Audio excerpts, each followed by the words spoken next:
ಇನ್ನು ಖಜಾನೆ ತುಂಬಿಸೋದಕ್ಕೆ ಅನ್ನಭಾಗ್ಯ ಯೋಜನೆಗೆ ಸರ್ಜರಿ ನಡೀತಾ ಇದೆಯಾ? 10 ಕೆಜಿ ಅಕ್ಕಿ ಬದಲಿಗೆ 5 ಕೆಜಿ ಅಕ್ಕಿ ನೀಡೋದಕ್ಕೆ ನಿರ್ಧಾರವನ್ನ ಮಾಡಲಾಗ್ತಾ ಇದೆಯಾ? ಸಿದ್ದರಾಮಯ್ಯ ಮಹತ್ವದ ಯೋಜನೆಗೆ ಮಾರ್ಪಾಡು ಮಾಡಿದ್ದಾರೆ. ಪಡಿತರದಲ್ಲೂ ಕೂಡ ಅನುದಾಯ ಉಳಿಸಿಕೊಳ್ಳೋದಕ್ಕೆ ಸರ್ಕಾರ ಪ್ಲಾನ್ ಮಾಡ್ತಾ ಇದೆಯಾ? ಖಜಾನೆಯನ್ನ ತುಂಬಿಸೋದಕ್ಕೆ ಅನ್ನಭಾಗ್ಯ ಯೋಜನೆ ಕೈ ಬಿಡ್ತಾ ಸರ್ಕಾರ. ಸಕ್ಕರೆ, ಉಪ್ಪು ತಲಾ 1 ಕೆಜಿ ನೀಡೋದಕ್ಕೆ ಮುಂದಾಗಿದೆ. ಅಕ್ಕಿ ಬದಲಿಗೆ ತೊಗರಿಬೇಳೆ, ಹೆಸರುಕಾಳು, ಅಡುಗೆ ಎಣ್ಣೆ ಅಂತೆ. ಕೇಂದ್ರ ಸರ್ಕಾರದ ತಲಾ 5 ಕೆಜಿ ಅಕ್ಕಿ ಜೊತೆ ಇಂದಿರಾ ಕಿಟ್ ಕೂಡ. ಇಂದಿರಾ ಕಿಟ್ ಹೆಸರಿನಡಿ ಆಹಾರ ಪದಾರ್ಥಗಳ ಹಂಚಿಕೆ. ವಾರ್ಷಿಕ ಅಂದಾಜು 306 ಕೋಟಿ ಉಳಿತಾಯ ಆಗುವಂತಹ ಸಾಧ್ಯತೆ ಇದೆ ಅನ್ನುವಂತಹ ಮಾಹಿತಿ ಹೊರಬಿದ್ದಿದೆ.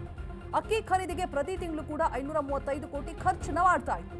ಖಜಾನೆ ತುಂಬೋದಕ್ಕೆ ಅನ್ನಭಾಗ್ಯ ಯೋಜನೆಯನ್ನ ಕೈ ಬಿಡ್ತಾ ಸರ್ಕಾರ ಅಂತ ಪ್ರಶ್ನೆ ಮೂಡುತ್ತೆ. ಆಬ್ವಿಯಸ್ಲಿ, ಬಿಕಾಸ್ ಅಕ್ಕಿ ಬದಲಿಗೆ ತೊಗರಿಬೇಳೆ, ಹೆಸರುಕಾಳು, ಅಡುಗೆಯನ್ನ ವಿತರಣೆ ಮಾಡೋದಕ್ಕೆ ಡಿಸೈಡ್ ಮಾಡಿರುವಂಥದ್ದು. ಸಕ್ಕರೆ, ಉಪ್ಪು ತಲಾ 1 ಕೆಜಿ ನೀಡೋದಕ್ಕೆ ಮುಂದಾಗಿದೆ. ಕೇಂದ್ರ ಸರ್ಕಾರದ ತಲಾ 5 ಕೆಜಿ ಅಕ್ಕಿ ಜೊತೆಗೆ ಇಂದಿರಾ ಕಿಟ್ ಕೂಡ ಹಂಚಿಕೆ ಮಾಡಲಾಗುತ್ತೆ. ಸೊ ಇದನ್ನೆಲ್ಲ ಲೆಕ್ಕಾಚಾರ ಹಾಕಿ ನೋಡಿದಾಗ ವಾರ್ಷಿಕ ಅಂದಾಜು ಅಂತ ಏನಿದೆ 306 ಕೋಟಿ ಉಳಿತಾಯ ಆಗುವಂತಹ ಸಾಧ್ಯತೆ ಇದೆ. ಸೊ ಆಗ ಮೂಡುವಂತಹ ಪ್ರಶ್ನೆ, ಖಜಾನೆ ತುಂಬಿಸೋದಕ್ಕೆ ಅನ್ನಭಾಗ್ಯ ಯೋಜನೆಯನ್ನ ಕೈ ಬಿಡ್ತಾ ಅನ್ನುವಂಥದ್ದು.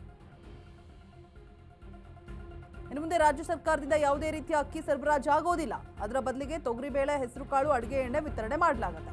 ಜೊತೆಗೆ ಸಕ್ಕರೆ, ಉಪ್ಪು ತಲಾ 1 ಕೆಜಿ ನೀಡೋದಕ್ಕೆ ನಿರ್ಧಾರ. 5 ಕೆಜಿ ಅಕ್ಕಿಯ ಜೊತೆಗೆ ಇಂದಿರಾ ಕಿಟ್ ಹೆಸರಿನಡಿ ಪ್ರಮುಖ ಆಹಾರ ಪದಾರ್ಥಗಳನ್ನು ನೀಡೋದಕ್ಕೆ ನಿರ್ಧಾರ ಮಾಡಿದೆ ಗ್ಯಾರಂಟಿ ಸರ್ಕಾರ. ಇದೀಗ ಈ ಹಿಂದೆ ಅಕ್ಕಿಯನ್ನ ವಿತರಣೆ ಮಾಡಲಾಗ್ತಾ ಇತ್ತು. ಈಗ ಇಂದಿರಾ ಕಿಟ್ಗೆ ಪ್ರತಿ ತಿಂಗಳಿಗೆ 509 ಕೋಟಿ ಖರ್ಚು ಬರುತ್ತೆ. ಸರ್ಕಾರಕ್ಕೆ ವಾರ್ಷಿಕ 306 ಕೋಟಿ ರೂಪಾಯಿ ಉಳಿತಾಯದ ನಿರೀಕ್ಷೆ ಕೂಡ ಇದೆ ಅಂತ ಹೇಳಲಾಗ್ತಾ ಇದೆ. ಉಳಿತಾಯದ ಲೆಕ್ಕಾಚಾರದಲ್ಲಿಯೇ ಯೋಜನೆಗೆ ಸರ್ಜರಿ ಮಾಡ್ತಾ ಅನ್ನುವಂತಹ ಪ್ರಶ್ನೆ ಆಬ್ವಿಯಸ್ಲಿ ಮೂಡುತ್ತೆ. ಅನ್ನಭಾಗ್ಯಕ್ಕೆ ಸರ್ಜರಿ ಆಗಿರುವಂಥದ್ದು. ಅನ್ನಭಾಗ್ಯವನ್ನ ಕೈ ಬಿಟ್ಟು ಇದೀಗ ಆಹಾರ ಪದಾರ್ಥಗಳ ಕಿಟ್ ಅನ್ನ ಕೊಡೋದಕ್ಕೆ ನಿರ್ಧಾರ ಮಾಡಿದೆ. ಇಂದಿರಾ ಕಿಟ್ ಕೊಡೋದಕ್ಕೂ ಕೂಡ ನಿರ್ಧಾರ ಮಾಡಿರುವಂಥದ್ದು. ಸೊ 306 ಕೋಟಿ ಉಳಿತಾಯ ಆಗುತ್ತೆ ಅನ್ನುವಂತಹ ಮಾಹಿತಿ. 10 ಕೆಜಿ ಅಕ್ಕಿ ಬದಲಿಗೆ 5 ಕೆಜಿ ಅಕ್ಕಿ ನೀಡೋದಕ್ಕೆ ನಿರ್ಧಾರವನ್ನ ಮಾಡಿದೆ. ಆ 5 ಕೆಜಿ ಅಕ್ಕಿ ಏನು ಉಳಿತಾಯ ಮಾಡಿದ್ದಾರೆ ಅದರಲ್ಲಿ ಇಂದಿರಾ ಕಿಟ್ ಕೊಡೋದಕ್ಕೆ, ಅದರ ಜೊತೆಗೆ ಸಕ್ಕರೆ ಆಗಿರ್ಬೋದು, ಉಪ್ಪು 1 ಕೆಜಿ, ತೊಗರಿಬೇಳೆ, ಅಡಿಗೆ ಎಣ್ಣೆ ಕೊಡೋದಕ್ಕೆ ಡಿಸೈಡ್ ಮಾಡಿರುವಂಥದ್ದು. ಸೊ 306 ಕೋಟಿ ರು ಉಳಿತಾಯ ಆಗಬಹುದು ಅಂತ ಹೇಳಲಾಗ್ತಾ ಇದೆ ವಾರ್ಷಿಕ ಆದಾಯ. ಸೊ ಅನ್ನಭಾಗ್ಯಕ್ಕೆ ಸರ್ಜರಿ ಮಾಡಿ ಇದೀಗ ಸರ್ಕಾರ ಅನುದಾನದಲ್ಲೂ ಕೂಡ ಉಳಿತಾಯ ಮಾಡೋದಕ್ಕೆ ಮುಂದಾಗುತ್ತಾ ಅನ್ನುವಂಥ ಪ್ರಶ್ನೆ ಎದುರಾಗ್ತಾ ಇದೆ ಈ ಒಂದು ಬೆಳವಣಿಗೆಯನ್ನ ನೋಡಿ. ಬಟ್ ಒಂದು ರೀತಿಯಾಗಿ ತೊಗರಿಬೇಳೆ ಕೂಡ ಜಾಸ್ತಿ ರೇಟ್ ಇದೆ, ಸಕ್ಕರೆ ಕೂಡ ಅಷ್ಟೇ, ಇನ್ನು ಅಡಿಗೆ ಎಣ್ಣೆ ಅಂತೂ ಗಗನಕ್ಕೇರಿದೆ ಬೆಲೆ. ಸೊ ಅಲ್ಲಿ ಕಂಪ್ಯಾರಿಸನ್ ಮಾಡ್ತಾ ಹೋದ್ರೆ ಸೊ ಏನು ಬೇಕು ಸಾರ್ವಜನಿಕರಿಗೆ ಅದನ್ನೇ ಕೊಡ್ತಾ ಇದ್ದಾರೆ ಅಂತ ಅನ್ಸುತ್ತೆ. 5 ಕೆಜಿ ಅಕ್ಕಿ ಬದಲಿಗೆ ಜೊತೆಗೆ ಸೇರಿಸ್ಕೊಟ್ಟಿದ್ರೆ ಇನ್ನೂ ಚೆನ್ನಾಗಿರೋದೇನೋ.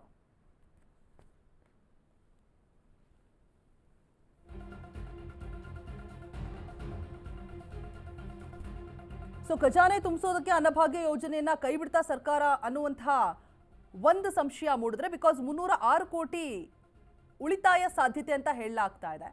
ಬಿಕಾಸ್ ಅಕ್ಕಿ ಖರೀದಿಗೆ ಪ್ರತಿ ತಿಂಗಳು ಕೂಡ 535 ಕೋಟಿ ಖರ್ಚು ಮಾಡ್ತಾ ಇತ್ತಂತೆ ಸರ್ಕಾರ. ಸೊ ಅದರ ಬದಲಿಗೆ 10 ಕೆಜಿ ಬದಲಿಗೆ 5 ಕೆಜಿಯನ್ನು ಕೊಟ್ಬಿಟ್ಟು ಇನ್ನು 5 ಕೆಜಿ ಅಕ್ಕಿ ಏನು ತೆಗೆದಿದ್ದಾರೆ ಅಲ್ಲಿಗೆ ಸಕ್ಕರೆ, ಉಪ್ಪು, ತೊಗರಿಬೇಳೆ ಹಾಗೆ ಹೆಸರುಕಾಳು, ಅಡುಗೆ ಎಣ್ಣೆಯನ್ನು ಕೊಡೋದಕ್ಕೆ ನಿರ್ಧಾರವನ್ನು ಮಾಡಿರುವಂಥದ್ದು.